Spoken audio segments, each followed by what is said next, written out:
Planning in kindergarten is critical. We need to offer children multiple opportunities through the year to have learning and development in each of the 5 areas of the curriculum.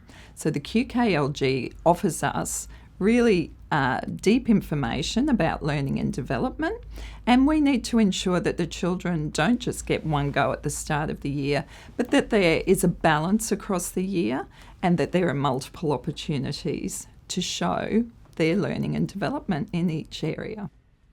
In eKindy, we have a year overview, and we've got multiple opportunities frequently throughout the year for children to show us their development in the significant learnings across the 5 areas.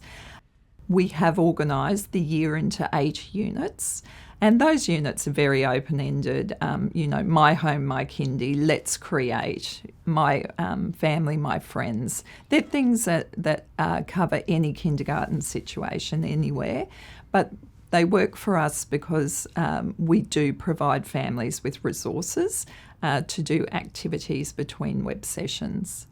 So the long-term planning, the year overview is our point of truth, and then each unit is broken into really significant focus areas, and we make sure that we're really monitoring the significant learnings we've identified there, but we often see additional progress in other areas as well.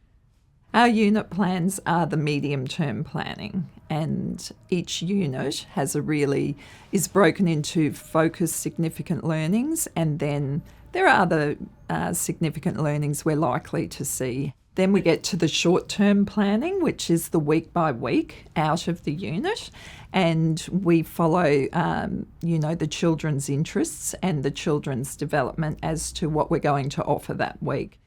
Our yearly overview gives us the perspective of having covered everything multiple times across different units, but our unit overview gives us the perspective from the practices that we're implementing, which significant learnings are really critical for that unit, which ones we touch on, but also the significant learnings that the feedback from parents will inform us on as well. So our units identify weekly focuses, and that's reflected in the materials that families have. So when we're looking at the short term, we're taking into account the learning progress and next steps for children, and we're also identifying what we might support that the children's interests are around for each week's focus. Good morning, everyone. Hello, Penny. Hello, Tilly. So the short-term planning is very much identifying where the learning and development progress for each child is, following their interests, but also being quick to pivot should the interests change and conversations go elsewhere. So sometimes we are pivoting, and sometimes we are seeing, learning and development that is across the board, not necessarily just that week's focus.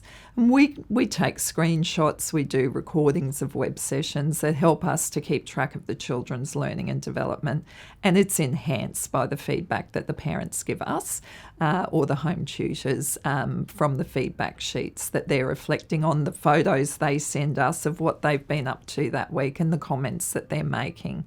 So we know that the children are taking their next steps and what next week might look like.